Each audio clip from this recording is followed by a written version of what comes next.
Hi, this is Bishop Craig in Lansing, and this is Take One for the week of February 2nd. Peace be with you. I have a busy week this week. On Monday, I have some appointments. On Tuesday, the executive committee meets at noon, and we have our adult theological education class in the evening. Wednesday is Synod staff. Thursday, boundary training and a Trinity Lutheran Seminary advisory board meeting. On Saturday, Synod council meets. Next Sunday, I will not be preaching, but I will be praying as Sarin St. Joseph meets as a congregation to consider calling a pastor. So, lots happening this week. The readings for the 9th have me somewhat confounded. So I'm going to talk about that. The first reading, at least one of them, is Isaiah 6. It is the call of Isaiah. And so we have the seraphims and God, holy, holy, holy is the Lord, smoke fills the house. And Isaiah's kind of taken aback. He says, I am a man of unclean lips who lives among a people of unclean lips. And the angel comes and puts coal on his lips and says his sin has been blotted away. And God is like, who are we going to send? So I, the Lord of sea and sky, playing in the background. And Isaiah's like, send me. And the assignment is kind of wild. It's, speak to them so that they listen but don't really hear. So that they look but don't really see. So they think but don't really comprehend. And then I finally saw it. I have not seen it in a long time because I get caught up in all the setting when I read this text, so that they might turn and be healed. God is not sending Isaiah to call the people to figure it out, but to turn to God and be healed. Interesting message in our day. And Isaiah's question, of course, is how long? And it's like going to be a long time, and it's not till things get worse, is what God needs to say. So Isaiah seems to be telling us that it's not about figuring it out. It's about turning to God. It's about our relationship with God. So what does that mean? What does that mean? And what does it mean that things are going to get worse before they get better? What do we do with all that? In Luke, it is Luke's telling of the calling of the disciples, Simon and Andrew, James and John. And if you were in our adult theological education class last Tuesday, you learned really good stuff on that reading. Dr. Allen speculated or conjectured that Simon, Andrew, James, and John are young, and talked about one set of them kind of giving up the business, the economics, and one giving up family, relationship, standing to follow Jesus. Dr. Allen observed that, when you're older and you take a stand, it's the connections and the business and the economics you lose. When you're young, or you risk. When you're younger and you take a stand, it's the family and the relationships you risk. And so when Luke says they gave up everything, between them, they really gave up everything to follow Jesus. I found that fascinating. If you are registered for the class, I really encourage you to go back and watch the video. And if you're not registered for the class, I really wish you would have. The big object in that reading, of course, is this net full of fish. And I think for years, we have made this connection that if we follow Jesus, if we fish for people, we're going to end up with a net full of fish. Whether that's people or a big church or money or whatever. So the question I'm pondering that I'm finding confounding is, what does it mean to follow Jesus when the nets are not full? Because we all wanted full nets, right? Megan Floyd was ordained at Prince of Peace on Saturday, the 1st of February. And I was really impressed. The church was full. There were a lot of pastors The choir was big. They were singing, the first hymn was "Be Thou My Vision, Lord," and as I got to my place, I was overwhelmed and began the service by saying it's nice to be in church, because it was, to have a full church and people singing. That is not my usual experience as a bishop of this synod.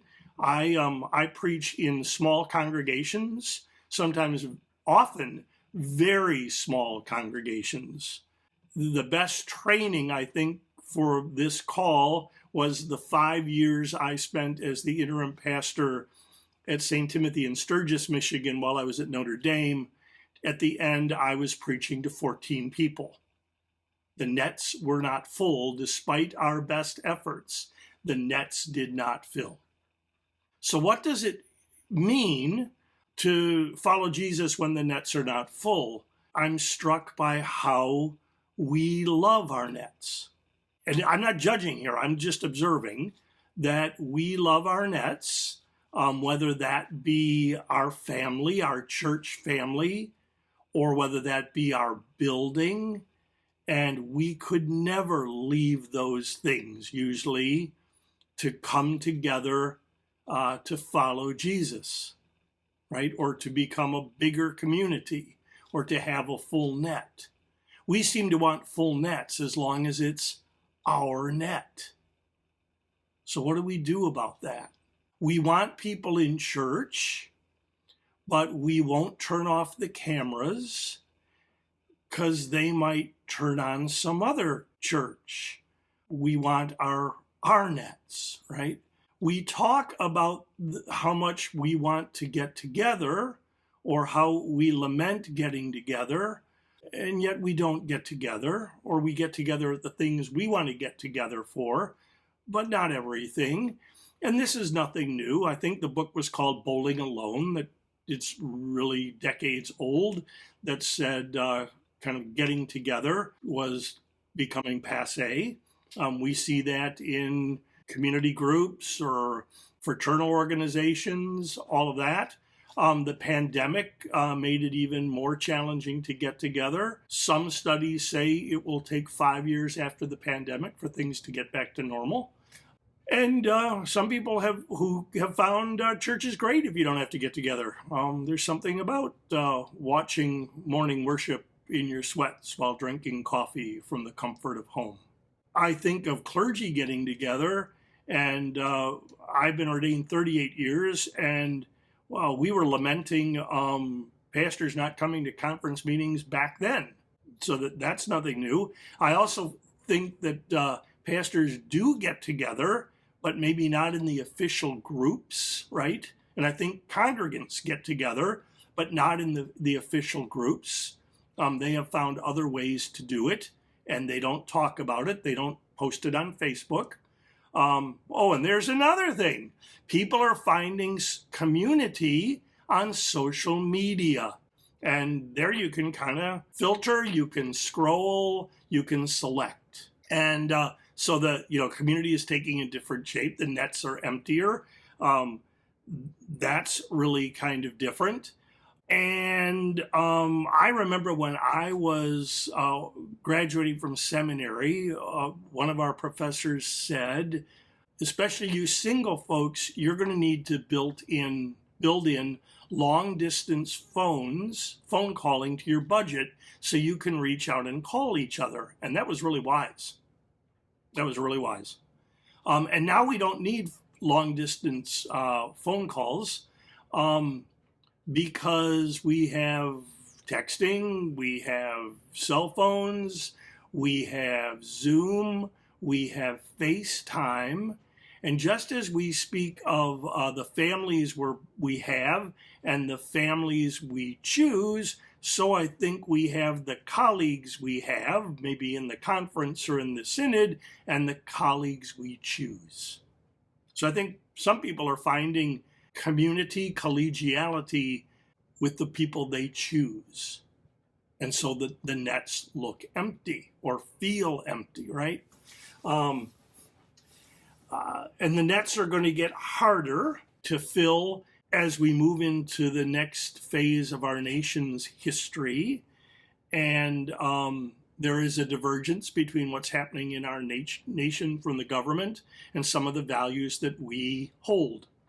And so I learned just yesterday that there is a resolution in the House of Representatives. I think it's resolution number 59, condemning the Episcopal Bishop of Washington for the sermon she preached at the prayer service in Washington, D.C.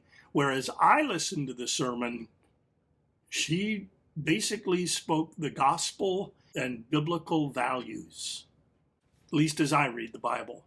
So some people are going to empty their nets or want to, because they don't agree with what we stand for and what we say. So how do we follow Jesus when the nets are not filled to the brim with fish, and when to follow Jesus might mean risking or giving up everything?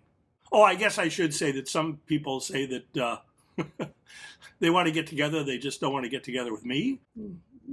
Not what you want to hear. We'd like you to throw a party, but just don't come. But that's cool. If you want to get together and not get together with me, I say do that. Cool. I think in every congregation there are groups that want to get together, but maybe not with the pastor. So that's not unique to me, and I can name all the reasons why you might not want to get together with me. So I guess I need to say that so people can't say that I'm not hearing it when they tell me that. So anyway, how do we move ahead? How do we follow Jesus when the nets are probably not going to be full? And when we're following Jesus means giving up everything. And there I am very happy that the epistle reading is from 2 Corinthians, where Paul reminds the Corinthians and us of what he told them, what is central, what is most important, what we need to hang on to. That Christ died for us according to the scriptures, and that Christ was buried, and that Christ was raised according to the scriptures, and Christ appeared. And Paul goes through it all, starting with Cephas, ending with himself. Christ died according to the scriptures for us. Christ was buried, and Christ was raised for us according to the scriptures, and Christ appeared. And then we go running back to Isaiah. Isaiah is troubled because he is a man of unclean lips, living among a people of unclean lips, and yet he has beheld God's glory. And the bottom line is, just so have we. So have we. Because while Simon and Andrew, James and John they got to see and experience the full net of fish, we have also experienced Jesus bringing new life and abundance. So moving forward with empty nets means we need to hang on to two things, I think. First, the essential proclamation, the essential good news, that Jesus died according to the scriptures for us and was buried, and that Christ was raised according to the scriptures for us, and he appeared. And the second thing is he appeared and we have seen him. We have beheld him. We have experienced Jesus risen. And that is what it's about. And so we need to claim that experience, that good news, and we need to share it with one another. And we need to learn how and dare to share it with the people in our lives, in our networks, in our communities, in our neighborhoods. We need to share it with the world. This is what it means. It's not community for community's sake, because there's plenty of community for community's sake out there, some of it in person, some of it online, right? It is a community gathered around the proclamation of Jesus, the good news of the gospel, that helps and sustains one another by sharing this good news, and then steps out of the community to share the good news with others. Follow me and I will make you fish for people. Fish for people, not catch people necessarily, but fish for people. That's what it's been about since Jesus called the disciples. It's not about figuring it out. It's about turning and being healed. It's not about full nets. It's about following and fishing. Sometimes the nets are full and sometimes the nets are empty. There are seasons of good fishing and seasons of not catching a thing, and they can last years. Ask anybody that's spent time on the same lake.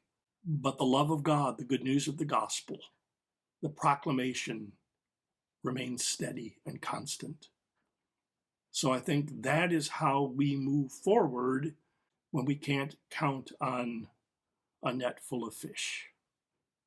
I guess I want to thank you because in thinking about these readings and talking to you, I have found some clarity and some confidence that will get me through another day. And as several people said to me on Saturday when Megan Floyd was ordained, this is a sign of hope at a time we need it. And as gifted as Pastor Floyd is, it's really not about Pastor Floyd. It's about Jesus raising up another minister of word and sacrament to proclaim the good news and to equip God's people to proclaim the good news that Christ died for us according to the scriptures and was buried, and that Christ was raised according to the scriptures, and that we have seen him. Good news.